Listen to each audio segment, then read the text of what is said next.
Good evening, everyone. I'm Vishal Salsekar, and today we are going to cover the News Today articles for 6th February. So, in today's discussion, we are going to cover four important articles in detail. The first article is regarding the emphasis on ease of doing business under the Union Budget of 2026-27. So, the government is highlighting how we can ensure the ease of doing business, whether it is regarding establishment, whether it is regarding the functioning, operations, and whether it is also regarding the conclusion of any specific business. So, this ease of doing business is very, very important, and that highlights how investor friendly, how business friendly a country is. So, the government's budget has highlighted regarding this. The next article is regarding the weakening of the India's environmental laws. So, in this particular article, we are going to identify that what are the certain judgments that are considered as regressive when we compare it from the perspective of the environmental jurisprudence. So in that particular sense, we have to talk about that how subsequent judgments led to the dilution of certain environmental laws. The next article is regarding the startup recognition framework. So there are certain definitions, certain framework related aspects, whether it is threshold, whether it is certain new definition that has been provided, and now we have to discuss regarding what are the changes incorporated by the government in this particular regard. The last article is regarding the India and GCC, which is the Gulf Cooperation Council. That particular region has signed the terms of references, like on the basis of what particular things there is going to be a free trade agreement. So before signing the actual free trade agreement, what are the terms of references, what will be the key aspects on which we have to agree upon, and based upon which the FTAs are going to be signed. So India and GCC have signed the TOR, and that's why it is important, and as a grouping GCC is very, very important from the perspective of India, so we will talk about that. Then after this, there are certain other quick updates that we are going to cover about. So let's start the discussion with the very first article regarding the ease of doing business. So now the union budget has emphasized upon the ease of doing business, that how we can provide easy clearances, how we can help the firms with respect to the establishment, how we can provide the better logistical support, right? So in all these sense, this is going to be very, very important. Now when we talk about the UPSC syllabus, it is going to be important from GS paper 3 from the economy perspective, and along with that the GS paper 2 governance perspective, and that's how it is going to be a very, very important article. Now talking about the context that we have already discussed, that the union budget of 2026-27 has highlighted regarding the ease of doing business. And why ease of doing business is important? Because it is a fundamental pillar. Because if there is early establishment, if there is better facilitation, better clearances, and all these facilitation with respect to the even winding up of any specific business, then it is going to be a very impactful aspects, and that will give the certainty to the market forces like the investors, and there are high chances that the investment is going to be there in the country. So it is going to ensure the economic growth, and then what aspect it is going to emphasize upon? Digitization, tax certainty, and the reduction of litigation. Because if the terms and conditions are very, very clear, there will be lesser litigations that are going to be there. Now talking about what are the provisions that this particular aspects in the budget have highlighted. So there are certain provisions. Let's start discussing it one by one. The first is regarding the trade and the investment facilitation, means how the investment is going to be there from the external sources, how the investment is going to come to India, right? So in that particular sense, it is providing certain important thing, like the single and the interconnected digital window, means there will be quicker approval of whatever things they are applying for. So in this particular case, it is for the cargo clearances related approval. So it is going to boost the logistical aspects of the logistical support. So this is also one such thing which is with respect to the ease of doing business. Along with that, the individual person who is resident outside India, and that particular person can now invest in the listed companies via the portfolio investment scheme, like the foreign portfolio investor that you already know, that with the individual limit that has raised now from 5% to 10%. So the listed corporations, then the person who are resident outside of India, they can spend now roughly 10% of the shares in the form of the portfolio investment scheme, right? And that has raised from the 5% to 10%. Now talking about the other provisions, because see, if the certainty has to be there has to be the clarity with respect to the tax reforms, right? So in that particular sense, there is clarity that is brought through the minimum alternative tax. So suppose if there are no such clarity regarding how much taxation should be applied, and there are a lot of vague areas, so in that cases generally the minimum alternative tax that is based upon the turnover, entire turnover, that this is the final tax. We are not going to apply other taxes. So this is one such base rate that we are going to apply. In that case, now it has reduced from 15 to 14%. Now the taxation has reduced, so that is going to give more buffer to the corporations, and now the corporations might be more interested. So that is also one such thing. Apart from that, exemption from MAT also. So from the minimum alternate tax also, there has been exemptions provided to certain firms which are going for the presumptive taxation. Means suppose if they are declaring their income, and as a percentage of that particular income the taxation will be fixed. Now this is based upon the approximate income declaration based upon their turnover. So this is going to be based upon the presumptive taxation, like itna amount of turnover hoga, and based upon this, whether 6%, whether 8%, like this particular type of taxation is going to be levy. Now talking about the rationalization of penalty, because sometimes what happens that whenever there are going to be any type of violation or apparent violation with respect to any specific terms of the treaty, so in those cases, if the penalties are going to be harsh, then in that cases generally there are high chances that people are not going to invest in the country, right? So there has been certain reduction. So this is pre-deposit requirement for filing the appeal reduced from 20% to 10%. Suppose if there is any specific litigation that you have to file regarding whatever taxation has been applied. Now suppose there is a taxation of 10 crore, and that particular taxation of 10 crore is being asked to be given by you, and in that particular cases, what was the previous term, that 20% of that particular amount you have to deposit in order to go for the appeal. Now in that cases it is going to be reduced to 10%. So there has been reduction. So previously it might be roughly around 2 crore. Now it is going to be 1 crore.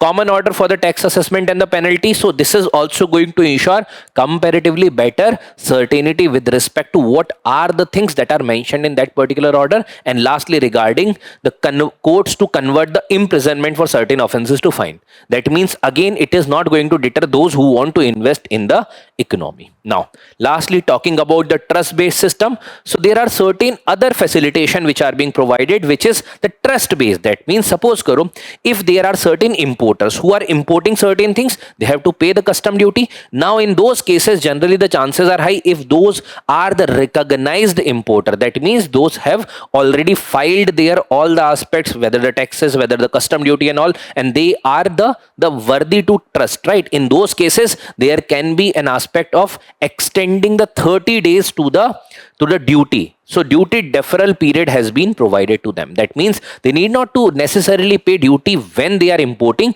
What they can do, they can clear the first. So first they can ensure that those products should be coming, and then paying the later. Roughly 30 days duty deferral period has been provided. Along with that, this is going to be for the trusted importer. That means there will be a list, those who are filing their returns regularly, those who are not involved in any such type of mischievous activities. So this is going to be recognized in the system. So this is going to reduce the delay of any type of collection, any type of payment related aspects, and this is going to reduce the physical verification also. So this is going to reduce the logistics cost. Lastly, talking about the validity of the binding advance rulings under the custom extended from 3 to 5 years. That means, see, what are the advance ruling? So this is basically the interpretation of law. Suppose if there are any specific laws, what will be the incidence of taxes based upon that law to you? That will be the based upon the advance ruling. So now that particular window has been extended to 3 to 5 years, and along with that the written interpretation of the laws issued by the authority, which is the basically advance ruling, right? So these are certain things which were done by the government, though there are a lot of factual things, but just know the basics, like what are going to impact the ease of doing business, and knowing this is going to help you with respect to answering the basic question that might be asked regarding this. Like UPSC previously had asked regarding who publishes this particular ease of doing business report, like it was the World Bank at that point of time. Now basically maybe a chance ki aisa na aaye, but then there may be a chance even in the mains examination, so you can quote certain things from the budget, and that is going to give you a comparatively more advantage, right? Now, the next article is regarding the environmental jurisprudence. So weakening of the India's environmental laws. This is the heading. Now when an article is concerned about the interpretation of laws, that means judiciary is part of that, so GS paper 2, and environment, which is the part of GS paper 3. So both the paper ke context mein it is very, very important. And every time there is going to be a debate regarding, whenever there is going to be a development, there will be always the environmental conservation that might be coming into the picture. And when there is a dichotomy between them, so in that particular cases, the chances are very, very high that in the examination you have to take the stand, and obviously the stand has to be based upon the constitutional schema. Right now, what exactly is the context? So there has been always a pertinent debate between the development and the environment, but right now what is happening, that though the Supreme Court had previously interpreted certain articles in the light of the Article 21 of the Indian Constitution, which is giving primacy now to environment, now in subsequent judgments there has been certain retreat from the progressive previous judgments, and that's why this article is questioning regarding that why we are not talking about the progressive aspects as far as the environmental jurisprudence is concerned. So there has been systemic watering down of the environmental protection laws. That means, suppose karo, if you are doing the relaxation of the definition, or maybe you are providing the type of retrospective clearances, all these things ensures that you can exploit the environment, though not necessarily you are right now exploiting, but the chances are very, very high. And that's why these particular judicial recalls or judicial again interpretations are questioning that whether we are going progressively with respect to the environmental jurisprudence or not. Right now, what are the systemic dilutions? So these are certain examples. You can keep it as it is, and whenever there is a question regarding the environmental jurisprudence and certain issues, you can quote these particular pointers. Let's understand this one by one. First is regarding the EIA process has been undermined. So there are certain judgments previously which were talking about that we are not going to give the EIA related approval retrospectively. Means there has to be some stringent aspects that had to be followed, and then only the environmental impact assessment related approval is going to be provided. Now for the non-coal mining projects, even including the land acquisition, that can be done before the EIA. Matlab, before even the environmental impact assessment, you have acquired the land for the non-coal mining related project. So that is giving relaxation with respect to EIA. Along with that, EIA can be conducted without the specific details regarding the location and area. So on paper, things can be done actually without even knowing that where these particular projects are going to be held, right? So before even knowing exactly terms and conditions, you will be able to do the environmental impact assessment. That means relaxing the norms. Talking about the judicial recall means that previously they were giving certain progressive judgment. Now they have retracted their stand, and now they are going for the conservative or the reductionist aspect. So what happened in the Van Shakti versus Union of India case, in this particular cases, in this particular aspect, they have talked about that whatever the EIA related aspects are there, or the clearances related aspects are there, that will not be provided in a retrospective manner. So in that particular case, now there has been certain interpretation later on that had recalled the Vanashakti versus Union of India case. The argument that was provided ki bhai, if this is going to be applied, this particular judgment is going to be applied, in that case there will be a large loss to the public exchequer, even a lot of investment that will be gone. So that's why we are keeping a balance, but in that particular balance the environment is getting harmed. Right. The third is regarding the Aravali Hill related controversy. So I think there has been a lot of discussion already regarding this, but then there are certain definitional changes or definitional aspects that were incorporated. Like the court accepted 100-meter height-based definitions for Aravalis. That means any specific landform which is higher than the 100-meter, that will be considered as a part of Aravali. And there will be comparatively more protection, and less than 100 meters mein, there will be comparatively lesser protection. So excluding the large ecologically vital areas from the protection. Now protection from what? Protection from coming under the definition of Article 21, which is extended to right to life for the environmental aspects. Also the Article 48A, which is the part of the directive principle of the state policy, again regarding the environment and state's duty to protect the environment. So Aravali Hill controversy again highlighted that the progressive judgment is not being laid down now. Other than this, regarding the mangroves and the coastal ecology, so we know already that what role mangroves generally play as far as protecting the coastline is concerned. Now suppose karo, if you are allowed to destroy that mangrove and then you are asked to do certain plantation at other place. Now just try to assume a scenario that whenever you are doing plantation, obviously it will take roughly 10 years to have the growth like the mangrove of the present day, and even if in that particular 10 years the chances are very high that a lot of focus might not be provided, so is the ecological diversity ka value right now those mangroves possess, is that equivalent to the new plantation that we are doing? So though we are doing sometimes the compensatory afforestation, but is it sufficient, right? So that's what is being asked. And judicial approval for the destruction of mangroves, that was sometime provided for certain projects, that also questions that whether we are going progressively or regressively. Lastly, regarding the strategic defense versus the ecology. So sometimes in the name of the defense project, there are certain relaxations that are being provided. Yes, it is very, very important. But then ecological fragility also needs to be taken into consideration whenever we are giving any type of relaxation. So for example, Char Dham project, where the road widening related aspects have to be carried out, and again the rationale that was giving that it is important for the defense mobility, defense movement. Yes, it is very, very important, but at the same point of time you have to then regulate certain aspects in those particular region. Again, there was already a case law regarding the citizen for the Green Dune versus Union of India, where the ecological importance of these region is being understood, is being recognized, but then the relaxation again being provided in order to widen that particular road. Now all these things highlights that there should be at least to some extent progressive attitude towards these particular sensitive regions, and these are the diversified examples. Now you have got it at one place, you can keep it a note, and because the already questions are very, very high when it comes to the environmental related aspect, so you can be asked regarding this.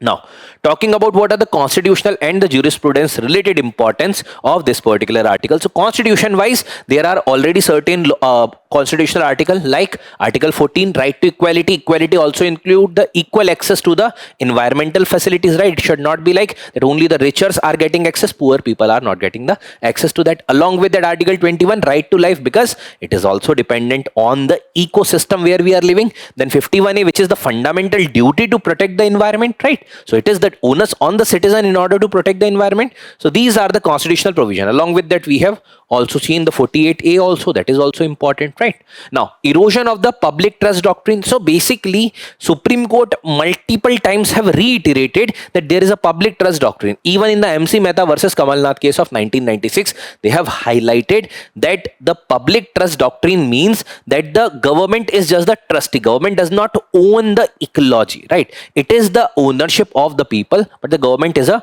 trustee, and that's why the government can't do anything that the government wants. That's why it cannot be sold for the private exploitation, and that has to be taken into consideration whenever we are going to exploit the environment, right? Now, talking about the PYQs, a lot of PYQs have been asked. You can just refer to the previous year question.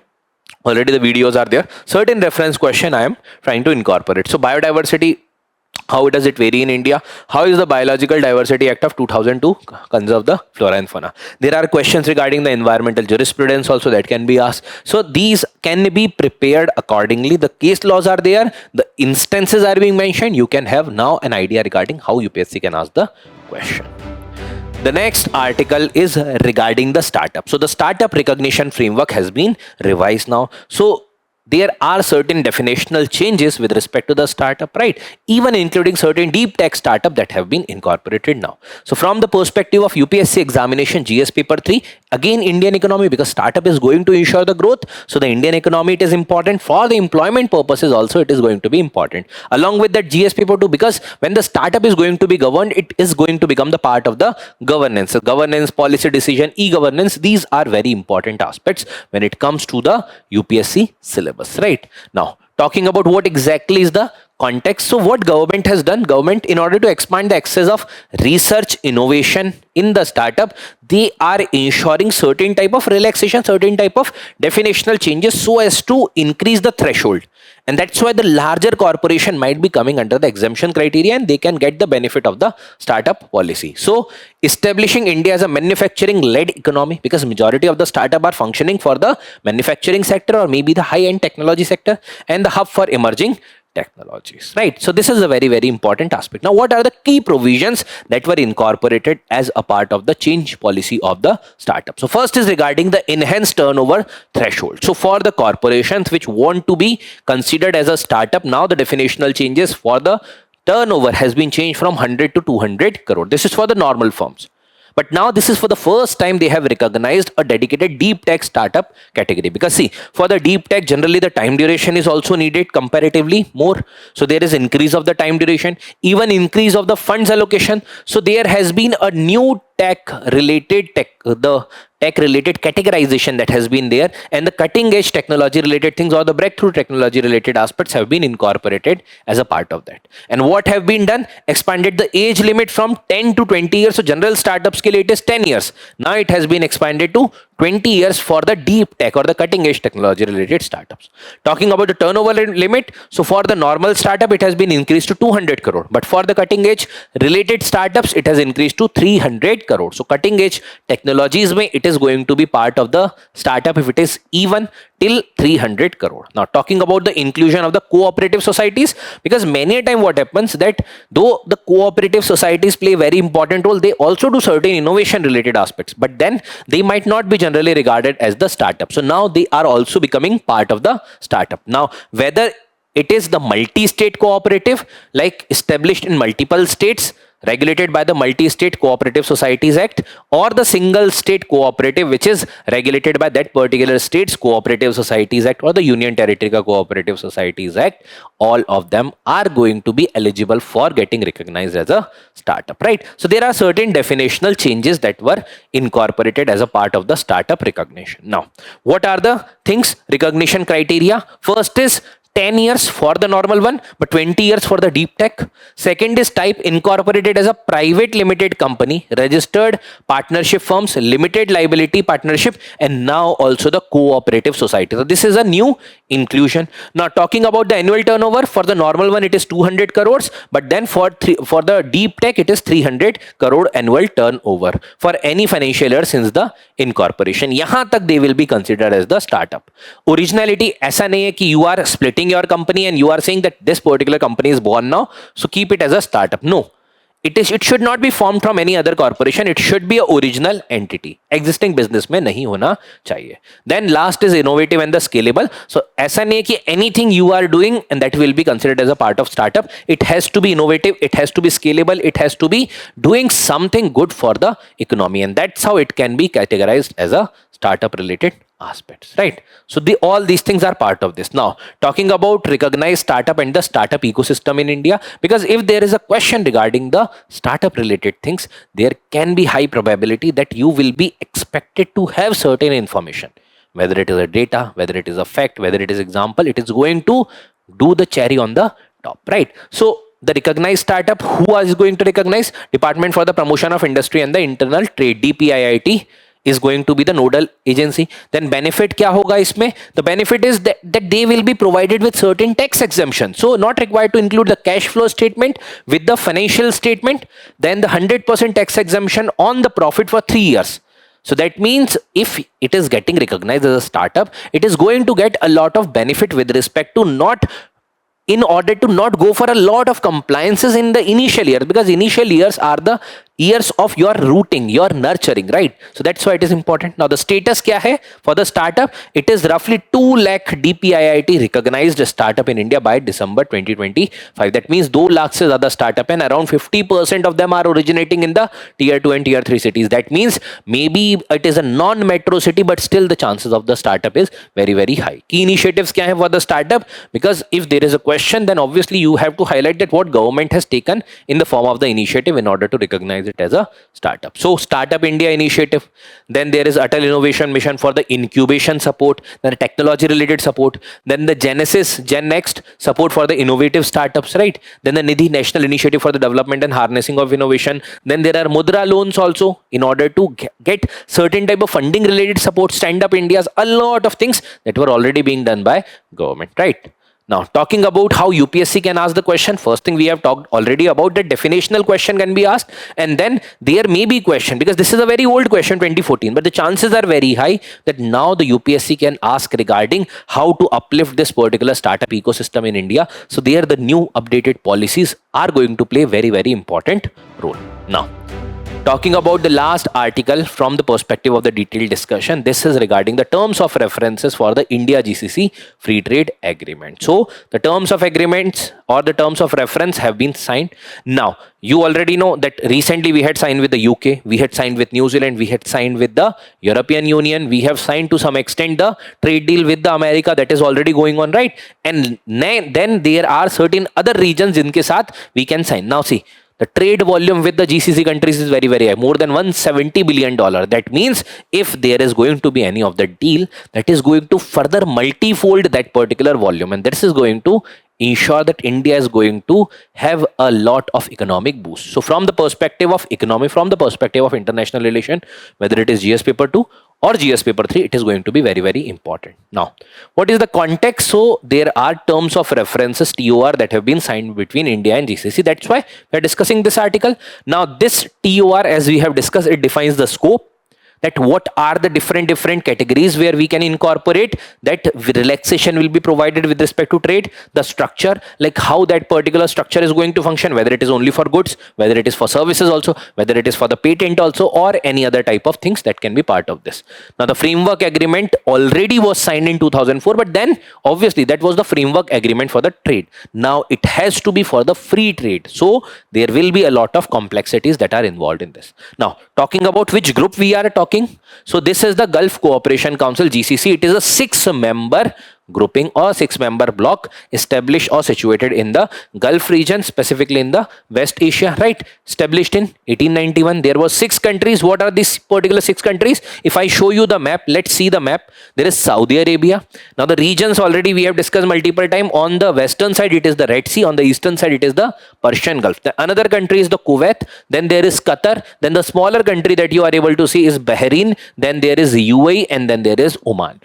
If the question asks that the Yemen is part of that, the answer is no. If the question states in the statement giving an idea regarding entire countries or all the countries of the Arabian Peninsula are part of that, Yemen is not part of that, right? So that's why you can eliminate these particular type of statement. Whether Iraq and Iran are part of that, no, they are not part of this. Now talking about, since there are 6 countries and the most important country in this particular region is obviously Saudi Arabia, so that's why it is Riyadh, which is the headquarter, which is hosting the council, the basic headquarter of the GCC countries. Now objective kya hai? Again, it is going to ensure the cooperation, it is going to ensure the dispute resolution, it is going to ensure the unanimous voice at the global platform, right? Now what is the main organizational structure? So there is going to be a Supreme Council. देखो, chances are lesser that इतना detail में पूछेगा, but then there is a Supreme Council with the attached commission for the settlement of disputes. So there is a Supreme Council, then there is a Ministerial Council जहाँ पे the ministerial people or the ministers are sitting over there, and the Secretariat General, which is basically a bureaucratic body.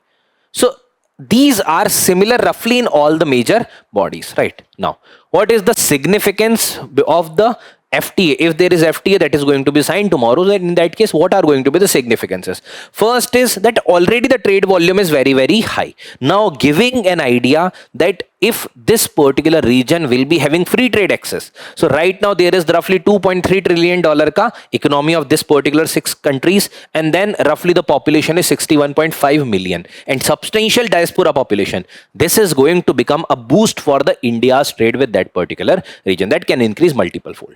So unlocking the full potential. The next is diversifying the energy resources. So already right now we are a lot dependent on this particular block. Along with that there is Russia or certain other regions, but then there are many other areas where we can diversify. There is food processing or food security, there is infrastructure, petrochemical, then pharmaceuticals also, information and communication technology, even artificial intelligence, even including tourism, where India can expand.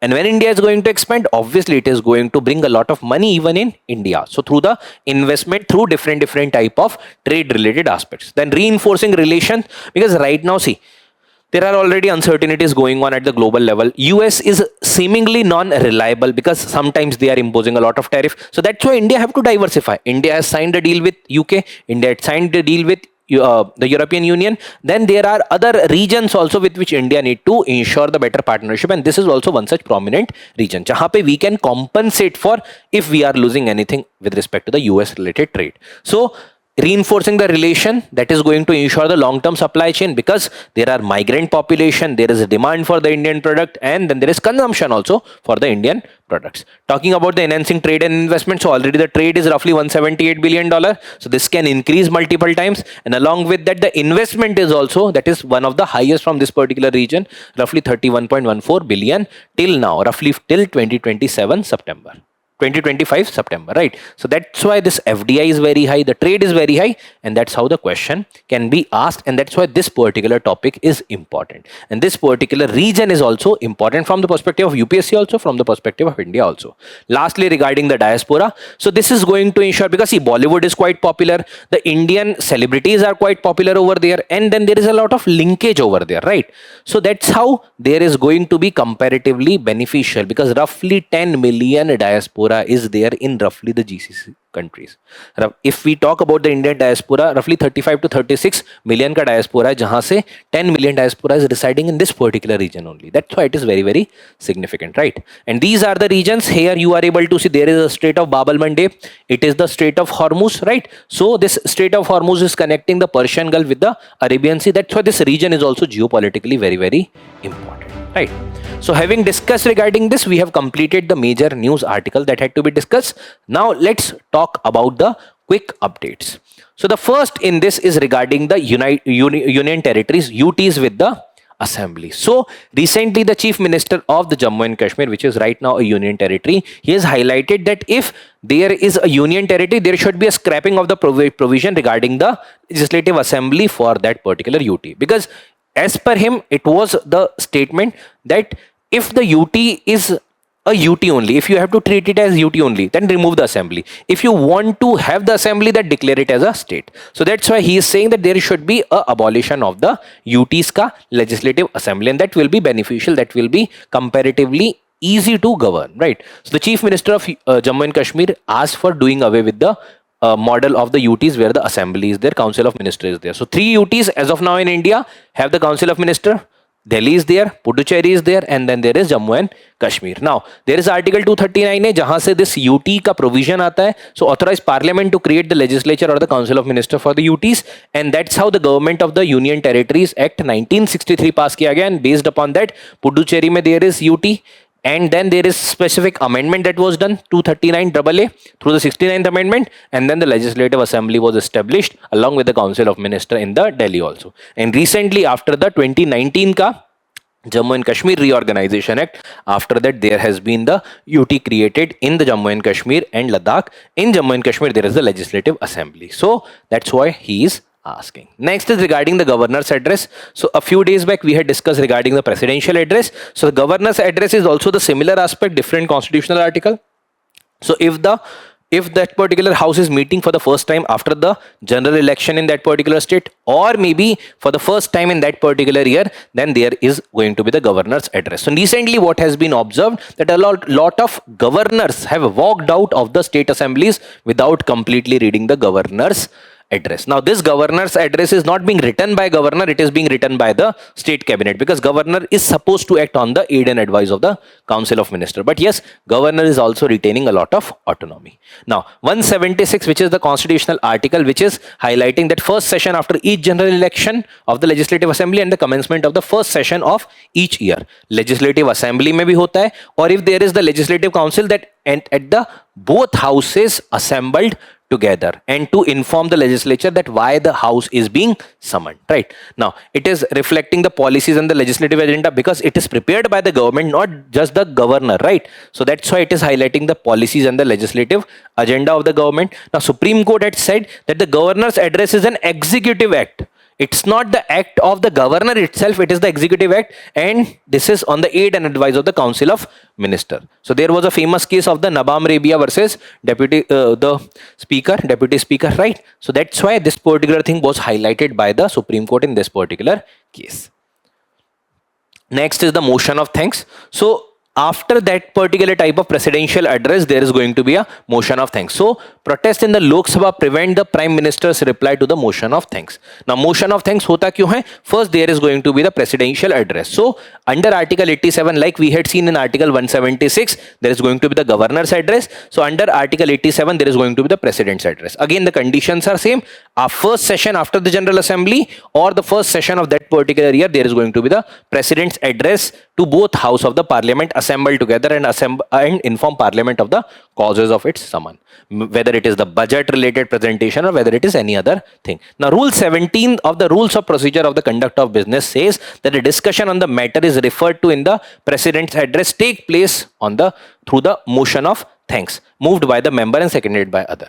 So there is a motion of thanks. Now there are chances that the opposition may reject that particular motion of thanks or maybe moving any amendment. Moving amendment means showing their dissatisfaction with the motion of thanks and regret that the address omitted or inadequately cover certain issues. That means they are not happy with the government's policies. So the amendment to the motion of thanks is possible. Yes, it is possible. But that shows the discontentment towards the government, right?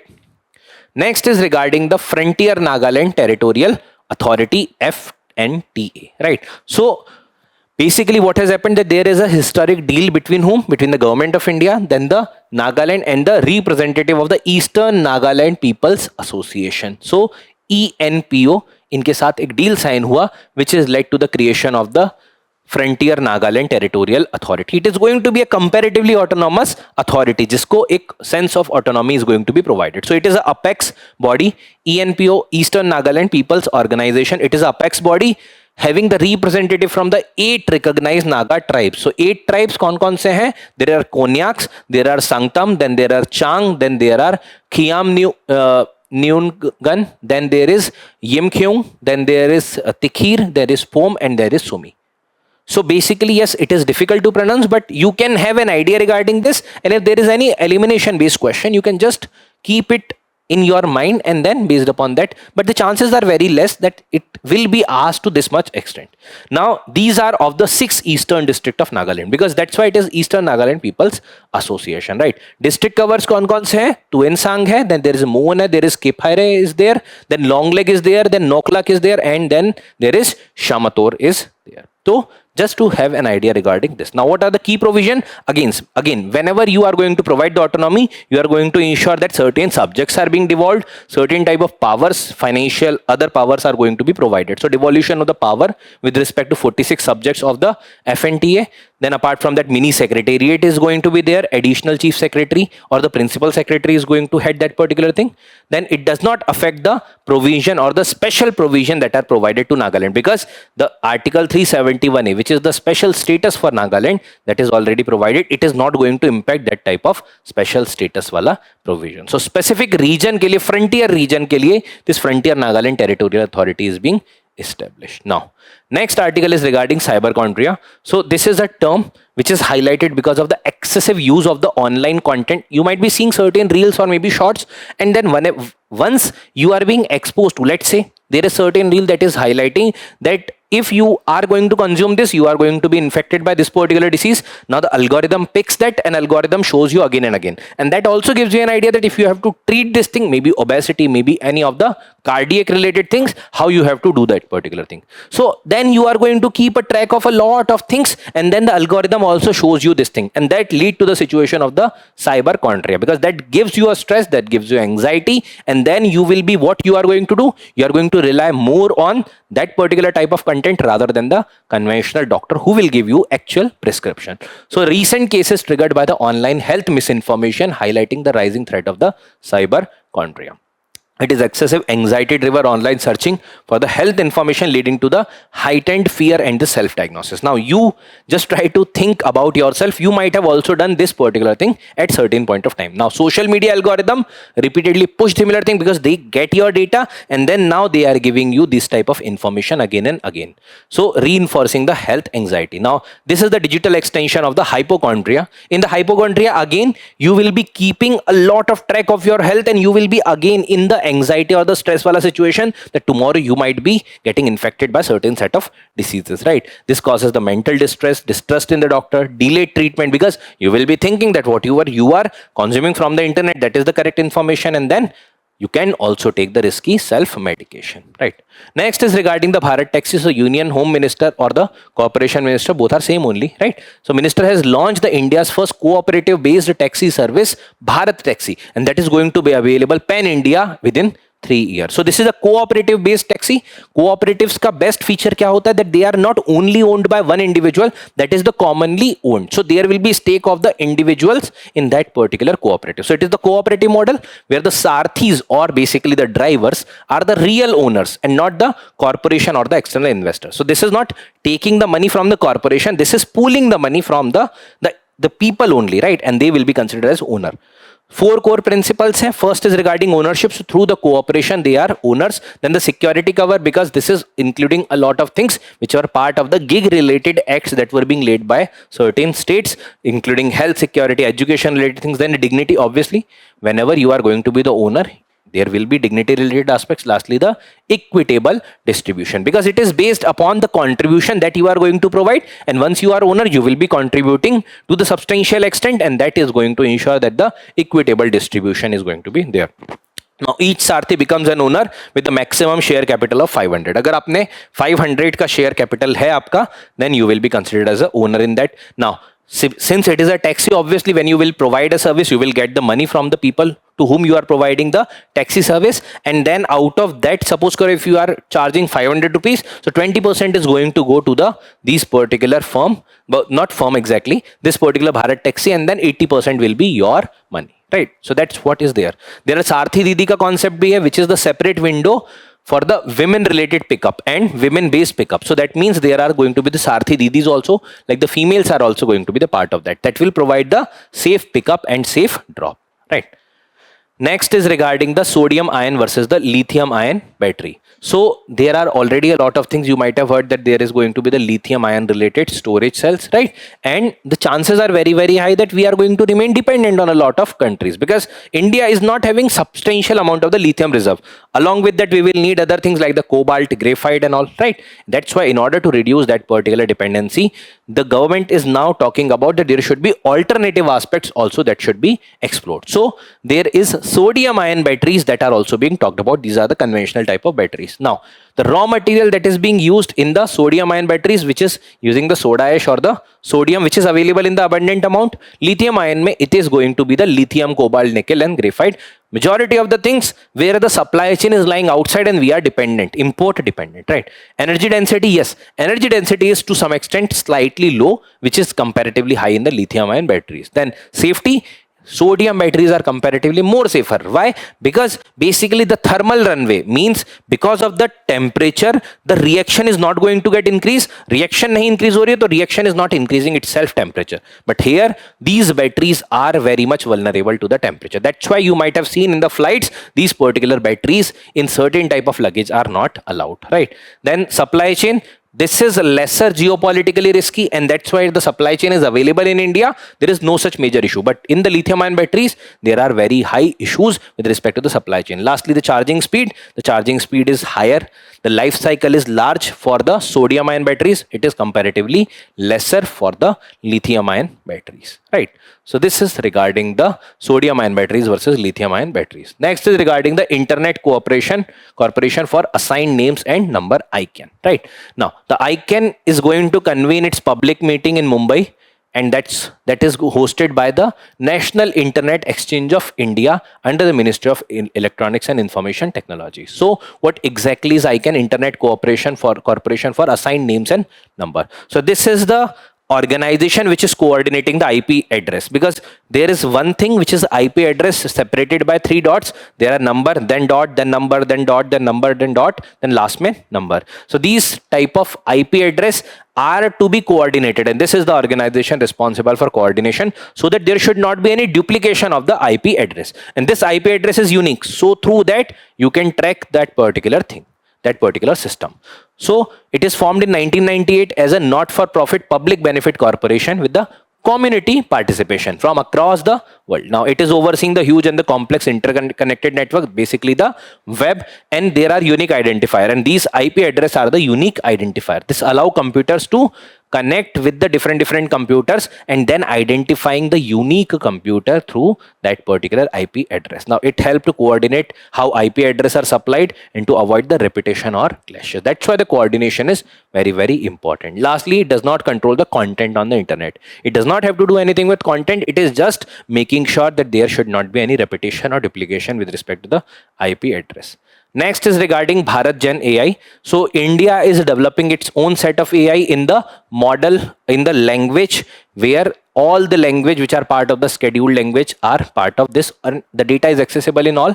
Right now it is available in 15, but then the government is saying that Bharat Gen AI will complete the text model for 22, all the 22 languages which is part of the 8 schedule. So it is currently supporting 15 languages. Now it is first government supported national initiative to develop a range of the sovereign foundational AI model.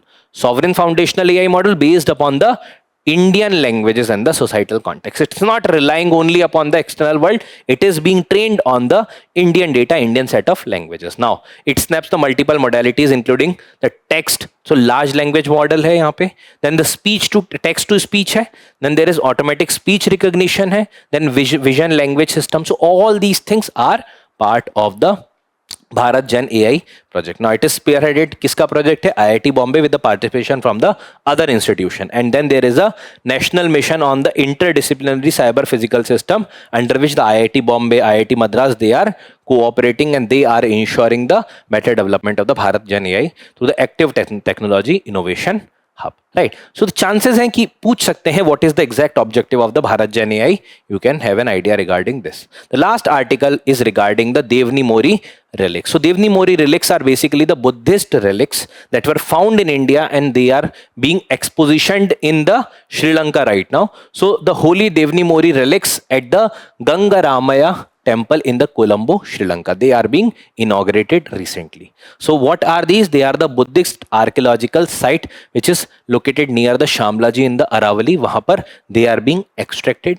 Now they were first explored in 1957 by Professor S.N. Chaudhary. Maybe in the worst case scenario, if the UPSC asks, you can have an idea regarding this. Now what exactly were there in the Devni Mori relics? So this is basically the Sharira Stupa. That means the casket that was there. Casket means ek type ka tabut. In that there were relics of the body. So body is Sharir. That's why the Sharira Stupa containing the relics casket with the sacred ashes, like there is the sacred ash of the body of the Buddha or the Buddhist monks. Then there is copper box, then the gold and the silver foil. And on that particular casket, which particular inscription is available? So inscription is in the Brahmi script and in the Sanskrit reading. And what it reads exactly? It reads the Dasha Bala Sharira Nilaya. Okay. So Dash Bala Sharir Nilaya. Right. Sharir is basically again regarding the body. So it is the adobe of the bodily relics of the Lord Buddha. So it is highlighting that these are the bodily relics of the Lord Buddha. Now, the time period that has been identified is roughly 3rd to 4th century. Where it is found in Gujarat. So Gujarat mein Shamlaji in the Aravali district of Gujarat. So these are certain information which you can have an idea regarding. So with this, we have completed the entire news today discussion with the needed details from the perspective of the 6th of February. Now, I hope that whatever questions you are able to see, now you are in a position to answer those particular questions, and along with that, whatever new question that you are able to identify with respect to the current affairs, now try to attempt whatever data I have talked about. Now keep a note of that, and that is going to help you for the value addition with respect to your answer, and we'll meet again in certain other set of discussion. Thank you everyone. Have a great day.